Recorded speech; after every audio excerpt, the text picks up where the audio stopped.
লোকসভা নির্বাচনের আবহে হঠাৎ মুকুল রায়ের বাড়িতে প্রদেশ কংগ্রেস সভাপতি অধীর চৌধুরী। উস্কে দিল জল্পনা। বৃহস্পতিবার ব্যারাকপুর লোকসভা কেন্দ্রে ভোট প্রচারে যান অধীর। এই কেন্দ্রের অন্তর্গত কাঁচরাপাড়ার ঘটক রোডে বাসভবন মুকুল রায়ের, নাম যুগল রেখা। অসুস্থ হয় দীর্ঘদিন বাড়িতেই বন্দী মুকুল রায়। রাজনৈতিক সৌজন্যতা বজায় রেখে অসুস্থ মুকুল রায়কে দেখতে রাত 9টা নাগাদ তার বাড়িতে যান প্রদেশ কংগ্রেস সভাপতি। মুকুল গৃহে প্রায় মিনিট 20 ছিলেন অধীর। দুজনের সাক্ষাতের ছবি সোশ্যাল মিডিয়ায় ভাইরাল। হঠাৎ কেন মুকুলের বাড়িতে অধীর? রাজ্য রাজনীতিতে নতুন কোন সমীকরণ?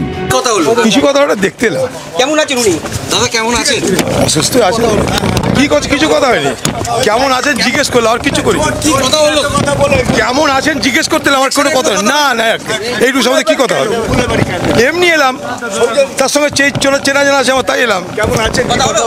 দুর্বল লাগলো, অসুস্থ কিছু কথা না হলে কি বলবো, কি কথা হবে? মুকুলের বাসভবনে অধীরের যাওয়ায় অবশ্য কোনো অস্বাভাবিক কিছু দেখছেন না ব্যারাকপুরের বিজেপি প্রার্থী অর্জুন সিং।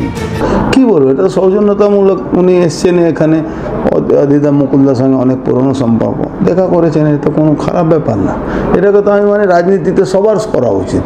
অধীরদা যেটা করেছেন, এটা প্রত্যেকটা মানুষকে লেসন নেওয়া দরকার। উল্লেখ্য, ভোট প্রচারে বেরিয়ে মুকুল রায়ের বাড়িতে গিয়েছিলেন অর্জুন সিংও। অসুস্থ হয়ে ভোটের এক্স ফ্যাক্টর কি মুকুল রায়? হীরক বসু ও শান্তনু আচার্যের রিপোর্ট, ক্যালকাটা।